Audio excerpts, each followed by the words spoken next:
What's going on, child? It's your most favorite diabetic YouTuber in the whole entire world, back with another video, another data reaction for y'all. But of course, this one's a little bit different because this one, I don't know if allegedly is the correct terminology here. I'm not too positive, but apparently OTF Boona has been convicted or accused. I'm not too certain on which one, but apparently convicted, accused of a terrible, like I'm just gonna be honest with y'all. Apparently, it says like he duct taped a man allegedly, and then he dipped him in a church. Like, there's all kinds of random things about this. Now, I don't know if it's true at all, but I'm very curious about this. So with all that said, shout out to 1090J for video we reacted to, and also it is all love, no hate. Now, of course, I'm gonna make my jokes. Well, usually I usually, god dang, when is this Billy kicking in terror? Usually I do make my jokes, and usually I am an arsehole. I don't think I'm gonna be that much in this video, but typically I am, and also I'm gonna be brutally honest. But if it was hate, beef, or anything crazy like that, I should have admitted. Now, one more time, all love, no hate, and my bad, learning disability is killing me in this one. Alright, child, no more hesitations, let's get into the video now.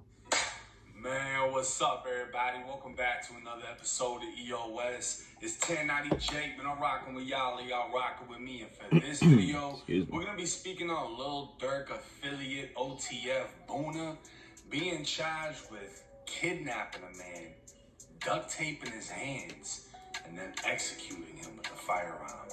There's an old saying: you can take a dog out the hood, but you can't take the hood out the dog. Chicago has bred some of the most ruthless killers, and generations of kids have grown up around vicious, senseless violence. So what happens when one of these kids moves out of Chicago? You'd think it would save them, but the reality is, hurt people hurt people. And some people are just too far gone. Damn, he going in a little bit, huh? Michael Golden would be more commonly known as OTF Boona, a close associate of Lil Durk. A black disciple, Boona was from Lamron, otherwise known as 300, and his reputation has him listed as one of them ones. With arrests as early as 17 for a weapon, 18 for armed robbery, and later for a machine gun, Boona was very much a product of his environment, but soon he'd start to exceed expectations. With Durk's rise to fame, he'd move OTF down south, making Atlanta home base. Boona was now out of the south side of Chicago, but apparently couldn't let go of his old ways. In March of 2021, Boona was accused of jumping out of an SRT Durango and opening fire on 4 people outside of a mall, resulting in a gunfight. 3 would end up shot, including a 6-year-old boy. Boona would jump back in the SUV and flee the scene without realizing he dropped his phone. This piece of evidence would lead to his arrest. 19-year-old Jakava Harris was shot in the foot before firing back at Boona. 19-year-old Deshaun Powell was shot in the back, and 18-year-old Karanji Reese would be unharmed. These 3 were members of MCF/Glizzy Gang, MCF standing for Money Comes First. The one who shot back was known as Lil Man Man, a local rapper from Atlanta, and this shootout would set off a chain of events. 3 months after the mall shooting, Lil Durk's house in Atlanta was broken into by home invaders, and gunshots were exchanged. The very next month, 19-year-old Marcus Holland Jr. was killed. He was known as Mark, was a member of MCF Glizzy Gang, and is rumored to have been one of the shooters that broke into Durk's home.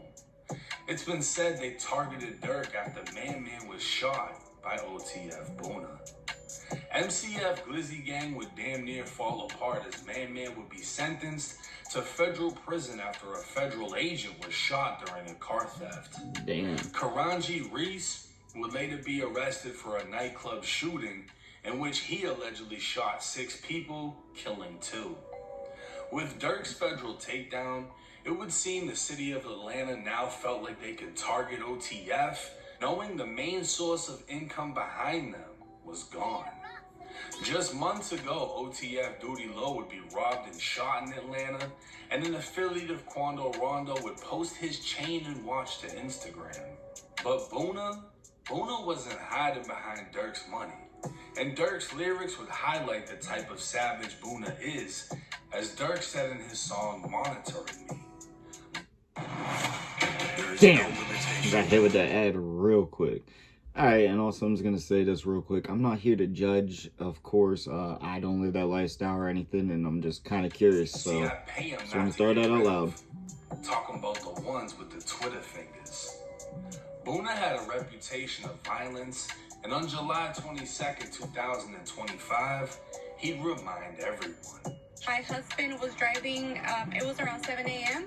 leaving to work, and he actually saw the body and saw the officers, and he stopped and he was like, you know, should we be worried? What makes this mystery even more puzzling is what Abby Gonzalez and her neighbors say they didn't hear at around 6 o'clock Tuesday morning. No gunshots, no screams, no sounds of violence that would explain how a man in his 20s ended up dead with a gunshot wound. I have 2 little ones in the house, and we're always outside here in the church, so it makes us, like, you know, feel scared a little bit. Police arrived on scene locating a Hispanic man who'd been shot to death, R.I.P. but nobody reported gunfire. The next day, the man was identified as 28-year-old Oscar Alexis Cruz, a father of 1. Investigators would soon learn of the horrors Oscar went through leading up to his violent death. An arrest warrant would be signed for Boona on August 7th. It would allege Boona traveled to Lawrenceville, a city 40 minutes from downtown Atlanta. Between 1:30 in the morning and 3 a.m., police allege Boona broke into Oscar's home, bound his hands with duct tape, demanded money, searched through his home, and executed him by shooting him multiple times. Damn. Then dumped his body 9 minutes away in a church parking lot. Boona would be charged with murder, aggravated assault, home invasion, kidnapping, armed robbery, and possession of a firearm by a convicted felon. Escaping the city of Chicago and moving to Atlanta for a new start, OTF Boona is just Boona without Durk.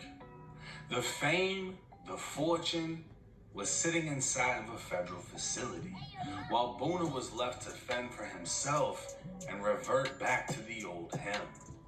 As the quote says, you can take a dog out the hood. I don't know if I necessarily like that quote. Forever. And for bounding someone with duct tape before executing them, I wouldn't be surprised if he faces execution by the state of Georgia. Now, one of the most important things to take from this video... Alright, so I'm gonna be real.